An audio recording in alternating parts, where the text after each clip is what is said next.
want to tell you about a woman. She was 24 years old, a journalist at the New York Post. Smart, ambitious, driven, the kind of person who was going to be fine in life, who had things figured out. And then one day, she started feeling off. At first, it was small stuff, paranoia, mood swings. She thought maybe she was stressed. Then she started having seizures. Then hallucinations. Then she became someone her own parents didn't recognize. She was violent, confused, couldn't hold a conversation. She had no idea what was real. She ended up in a hospital, and the doctors ran $1 million worth of tests. A literal $1 million. Blood panels, brain scans, everything, and everything came back inconclusive. And the doctors looked at each other and looked at her and came to the only conclusion they could think of. It must be psychiatric. She was ready to be sent to a psychiatric ward. She'd already been written off, except one doctor. One. Looked at her brain scan and noticed something. Inflammation on the right side of her brain. He ran one more test and he found it. She had anti-NMDA receptor encephalitis, which is an autoimmune condition where your own immune system attacks your brain. It's rare. In 2009, only about 10% of cases were being diagnosed correctly. It is treatable, completely, fully treatable. You do steroids, you do immune therapy. People walk out fine. She was one of those people. She walked out.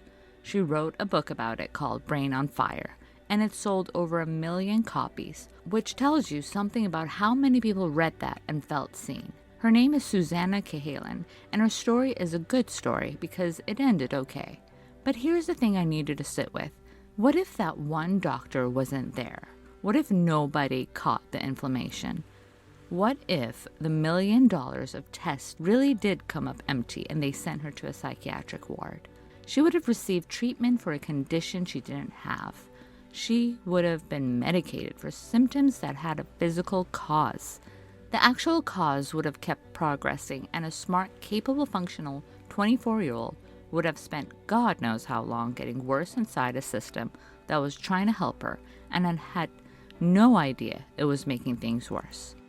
That's the thing that haunts me about psychiatry, and I'm inside it. I'm a licensed clinical psychologist. I work in this system, and the thing that haunts me is how often we're the last people in the room to question whether we're right. I'm Dr. Nika. This is Dominion of Fear, and today we're talking about the system. Let's start in 1973, because something happened in 1973 that the psychiatric field has been low-key embarrassed about ever since and never fully resolved. A psychologist at Stanford named David Rosenhan had a theory. His theory was that psychiatric diagnosis was less objective than everyone thought. That what you were labeled inside a hospital had more to do with the context you were in than with anything measurable about you as a person. And he wanted to test it. So he recruited 8 people, normal people, no psychiatric history, or no symptoms, and he sent them to 12 different hospitals across the United States, and each one of them walked into admission and said the same thing. I've been hearing voices. They say words like empty, hollow, thud. That was the entire lie. Everything else they said was true. Their actual names, their actual histories, relationships, just the voices. Every single one of them was admitted. And then they stopped lying. They went in, they got admitted, and they went completely back to normal. Totally fine. No symptoms. They told staff they felt great. They asked when they could leave. They took notes on everything they saw. The shortest stay was 7 days. The longest was 52. And when they were finally discharged, every single one of them left with a psychiatric diagnosis. Not, we determined this person was faking, a real diagnosis. Schizophrenia in remission. Attached to their name, following them out the door. The hospitals never caught it. The staff never caught it. You know who did catch it? The actual patients. The real people on the ward. A bunch of them pulled these pseudo-patients aside and said, "You don't belong here. You're not sick." The patients spotted what the professionals missed. Rosenhan published the study in 1973 in a journal called Science. The title was On Being Sane in Insane Places. and the psychiatric establishment lost its mind, pun intended. One hospital, a prestigious one, reached out and challenged him. They said their staff would never fall for this. They told Rosenhan to send pseudo-patients to their hospital over the next 3 months, and they would identify them. Rosenhan said okay. At the end of 3 months, the hospital reported back. Out of 193 patients admitted during that period, staff flagged 41 as suspected pseudo-patients. At least one doctor was confident about 19 of them. Rosenhan had sent 0 pseudo-patients. The hospital had correctly identified none of the fake patients. They had incorrectly identified 41 real, actually sick people as fake. 41 patients who genuinely needed help were looked at by trained professionals and labeled as frauds. That's the study, and people have been arguing about what exactly it proves ever since. Because it doesn't prove psychiatrists are stupid, and it doesn't prove all psychiatric care is useless. What it proves, and this is the thing that should make you uncomfortable, is that once you walk into a psychiatric institution with a label attached to you, almost everything you do, everything you say, every behavior you exhibit gets filtered through that label. Rosenhan wrote about one of the pseudo-patients who walked up to a staff member and said, in a completely normal conversational way, "Pardon me, do you know when I'll be eligible for grounds privileges?" The staff member glanced at him, kept walking, didn't answer, didn't even acknowledge the question, just kept going. When you're a patient in a psychiatric ward, even asking a reasonable question can get logged as something, an attempt to manipulate, seeking attention, delusional about the rules. The behavior doesn't determine the interpretation. The label determines the interpretation. And the label was assigned on day 1, in a 10-minute intake, by someone who had a clipboard and a waiting room full of people. That's the cage in this episode. It's made of paperwork and clipboards, and the very human tendency to see what we expect to see.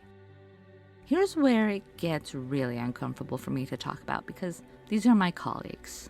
This is my field, and I need to be honest about it. And it could get me in trouble. But as always, I want the truth out.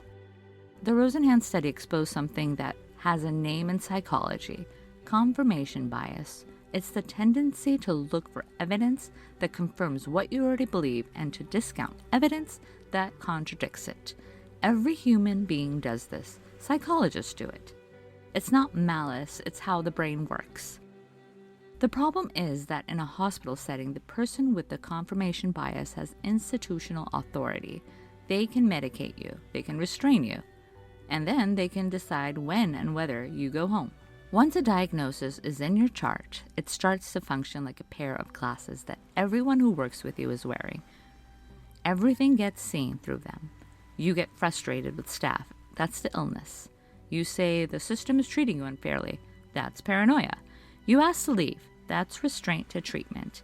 You sit quietly and comply. That's flat affect. You can't win. The diagnosis isn't following the behavior. The behavior is being seen to fit the diagnosis. And here's the cruel twist that makes this different from almost any other kind of error. If a surgeon makes a mistake, it usually becomes obvious. Sutures reopen. Something goes wrong that somebody can see. In psychiatry, if a diagnosis is wrong, the wrong treatment tends to produce more symptoms, and those symptoms get attributed to the illness getting worse, which justifies more treatment, which produces more symptoms. You can stay in the loop for years, decades, and nobody in the loop has any reason to think the loop is a problem. Susanna Callahan understood this. She understood it after the fact, after she recovered and looked back at what almost happened to her. She wrote about a woman, someone she called her mirror image, who had the exact same presentation she did, same symptoms and timeline. This other woman was misdiagnosed with schizoaffective disorder. She was treated for it for 2 years. 2 years of medication for a condition she didn't have, while the actual condition, the autoimmune attacking her brain, kept progressing. Cahalan asks, if it happened to this woman, what does that say about how many other people are in this same situation right now, getting treated for the wrong thing, with nobody to question whether the diagnosis is correct? That question has no good answer, because we don't track it systematically. We don't have a database of we got this wrong. We have malpractice cases. When the error is dramatic enough and someone has enough resources to pursue it, the rest disappears into charts. Okay, this is the part where I need you to stay with me because this is the part that's genuinely dark, and I'm going to be direct about it. The diagnosis you receive is not purely a clinical determination. It's a clinical determination that happens inside a social context, inside a history, and a set of assumptions that the person with the clipboard brings into the room with them, whether they know it or not. Let me give you 2 examples, and both of these are documented, researched, peer-reviewed facts. First one, in the 1960s, schizophrenia in American psychiatry was predominantly diagnosed in white women. It was understood as a kind of quiet, withdrawn breakdown, a disorder of the nervous and the delicate. That was the cultural image of it. Then the civil rights movement happened, and something shifted. A psychiatrist named Jonathan Metzey spent years going through the actual archives of a psychiatric hospital in Michigan called Ionia State Hospital.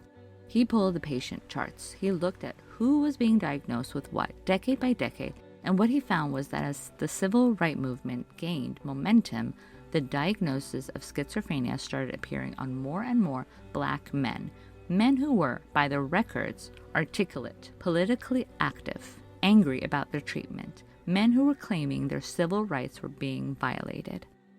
The DSM at the time had added hostility and aggression to the list of symptoms for schizophrenia, and so Black men who were angry about injustice in an era where anger about injustice was completely reasonable and accurate, were being diagnosed with a serious psychiatric disorder. Their anger was reclassified. Their perception of reality was reclassified. The system looked at a Black man saying, "My rights are being violated," and wrote paranoid delusions in his chart. Metzey called his book about this The Protest Psychosis. The title alone should tell you everything. And here's where it stops being just history. Research published by the American Psychological Association found that Black patients today are 2.4 times more likely to be diagnosed with schizophrenia than white patients presenting with identical symptoms.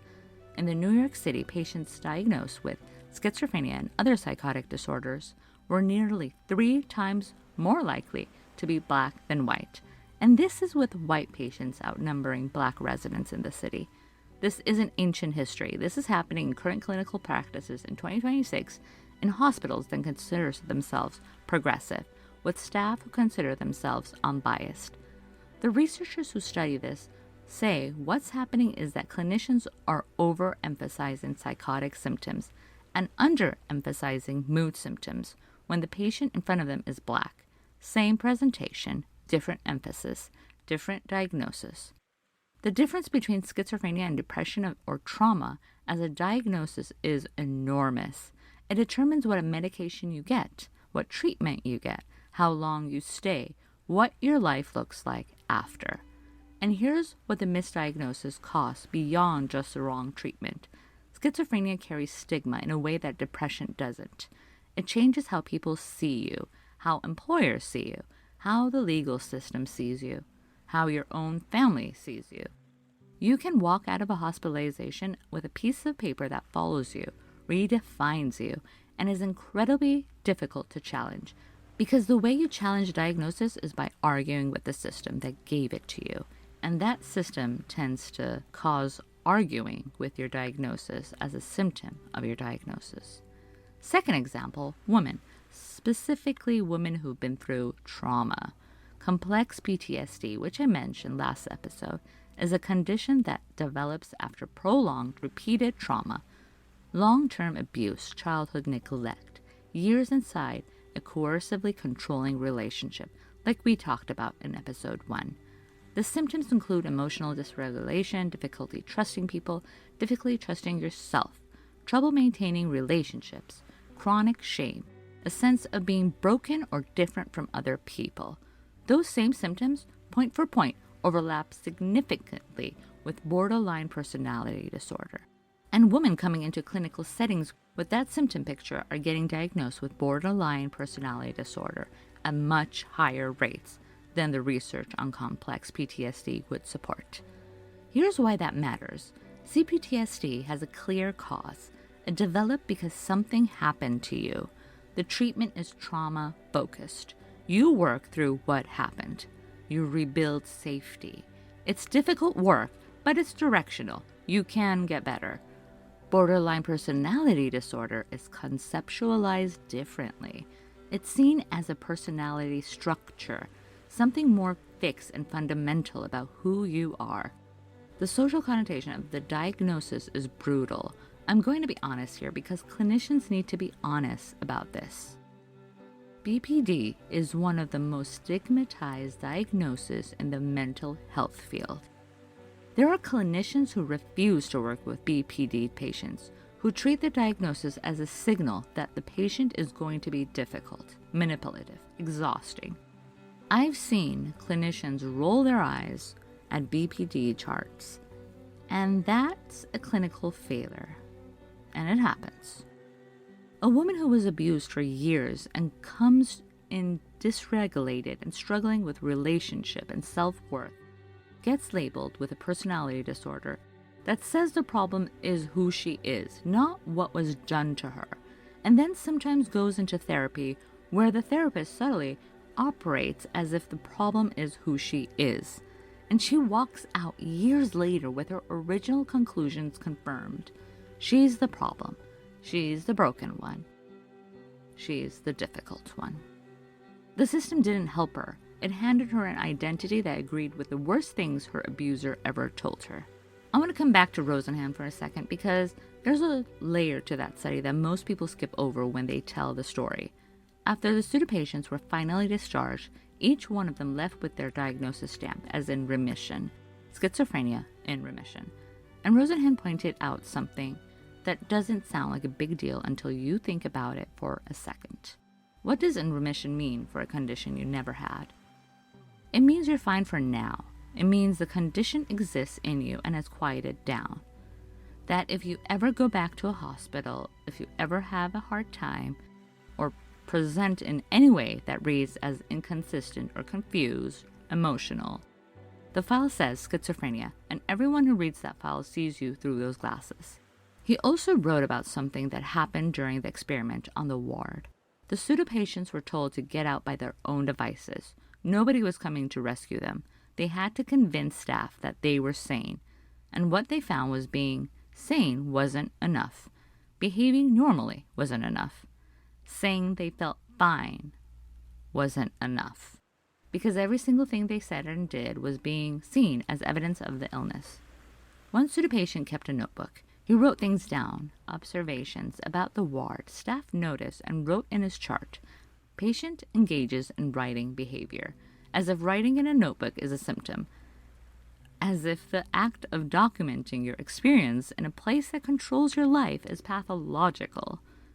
The notes taken in secret at first were eventually taken openly, because nobody seemed to care. Nobody was interested in what the patients were doing or thinking or saying unless it could be filed under a diagnostic category. Rosenhan wrote the pseudopatient found that staff spent an average of 6.8 minutes a day with patients. 6.8 minutes in a 24-hour setting where people had nothing to do but exist in that space and wait for someone to decide they were okay to leave.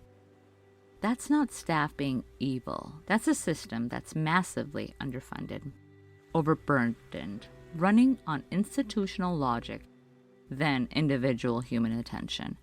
And the consequence of that is the diagnosis does most of the work. There isn't time or space for the actual human to show up through the paperwork. I want to tell you about a documented case that appeared in the Journal of the American Academy of Psychiatry and the Law. I'm going to call this woman AZ, which is what the case report uses. AZ was a physician, a doctor. She also worked as a child advocate, someone who helped kids who were being failed by this system.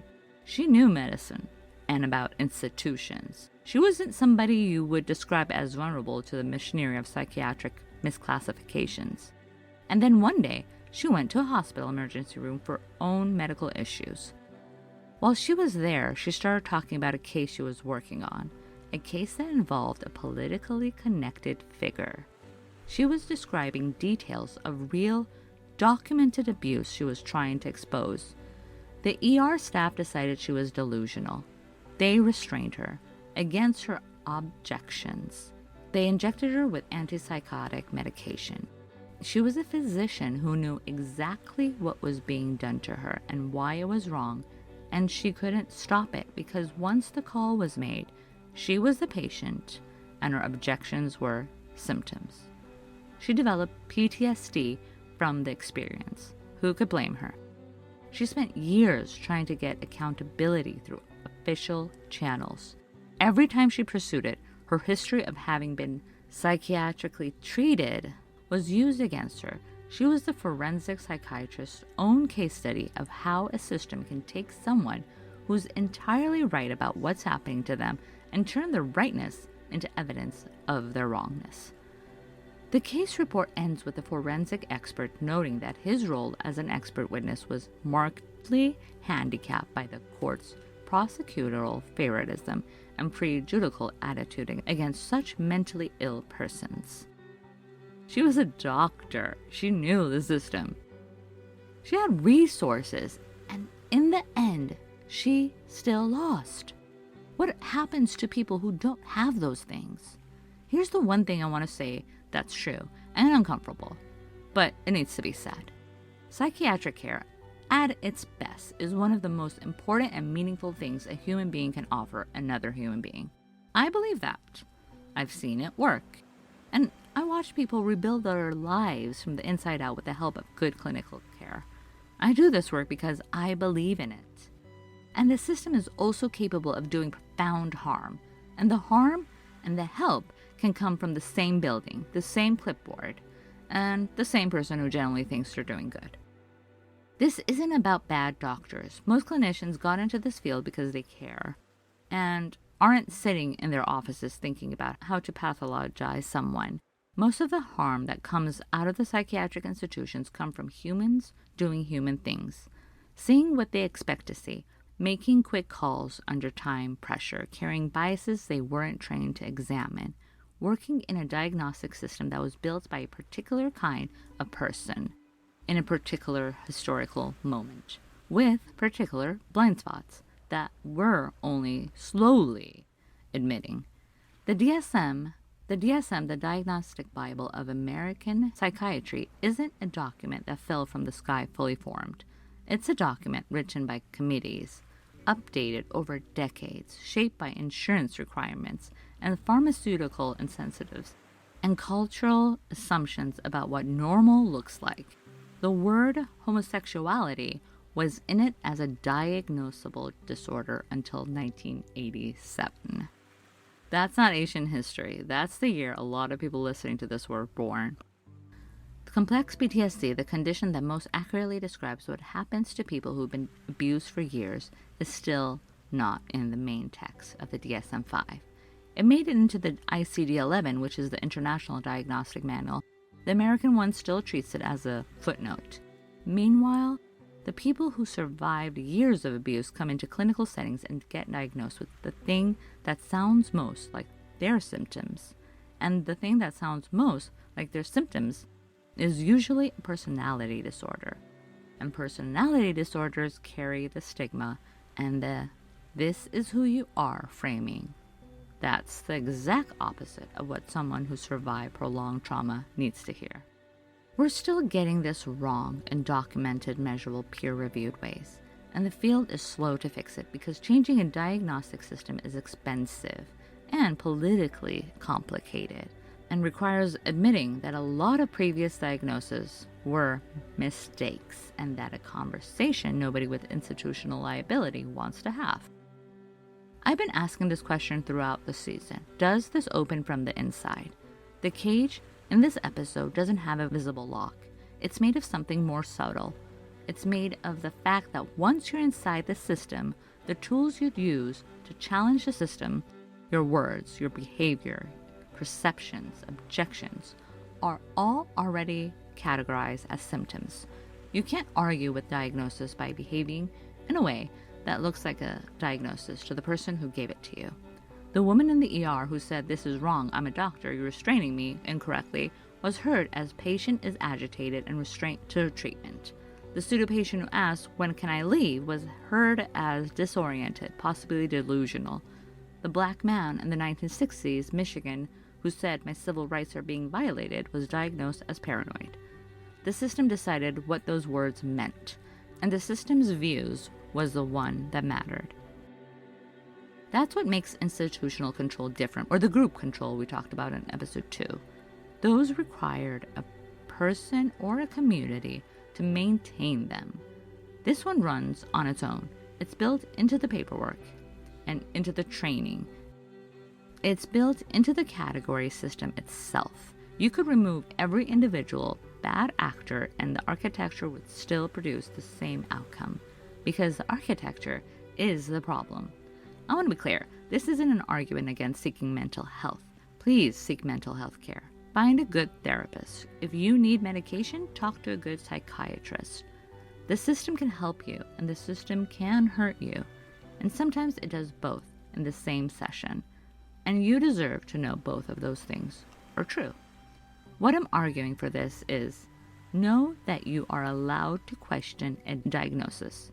Know that a second or even a third opinion is your right, not your betrayal of the clinician who gave you the first one. Also know that if a label feels wrong, that feeling is worth investigating, not suppressing. Know that, quote, resistant to treatment, end quote, sometimes means resistance to the wrong treatment. The people who helped Susanna Callahan were clinicians.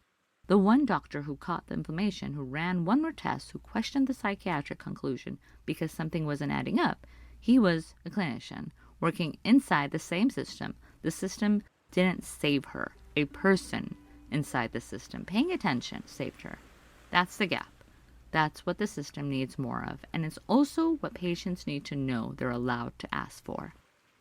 The first episode, I talked about the cage that one person builds around another person. The last episode was about the cage a group builds around its members. This week, the cage has no single architect. It has a committee and a history. It has a diagnostic manual and a billing code and a waiting room with a clipboard. And the people running it are almost all of them trying to help.